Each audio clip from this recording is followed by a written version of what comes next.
Je peux dire que le risque de génocide peut être là si jamais les gens sont naïfs et croient aux avances de certains politiciens véreux de tous bords. Sinon, si on est conscient de ce que nous sommes appelés à faire, on est appelé à servir le Burundi. On n'est pas appelé à servir nos partis. On n'est pas appelé à servir nos ethnies. On n'est pas appelé à servir nos confessions religieuses. Parce que, à la base du génocide, c'est l'exclusion. Et l'exclusion se fait en fonction de ceci ou de cela. On peut dire, bon voilà, c'est notre parti et lui seul.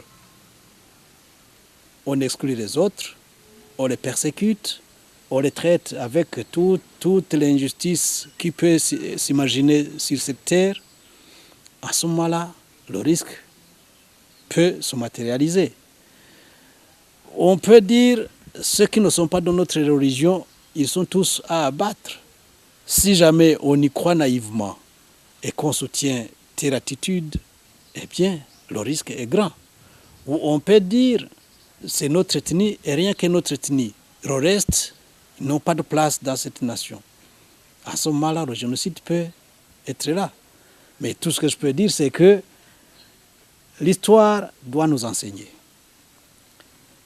On a vécu des moments tragiques parce qu'il y a eu des gens qui ont mal gouverné, qui ont cherché à promouvoir une petite minorité de gens, une poignée, et qui ont trompé les autres comme quoi ils étaient en train de défendre ceci ou cela.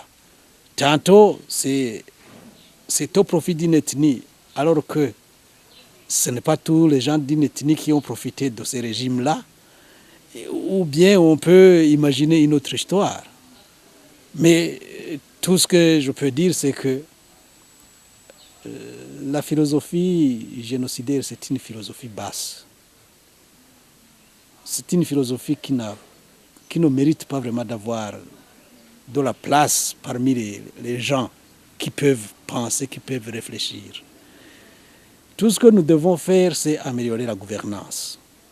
Tout ce que nous devons faire, c'est penser au Burundi et non pas penser à nos formations politiques. Donc, le risque du génocide peut être là si les gens sont naïfs et voir leur figure et mettre plutôt en hibernation leur mémoire et leur pensée.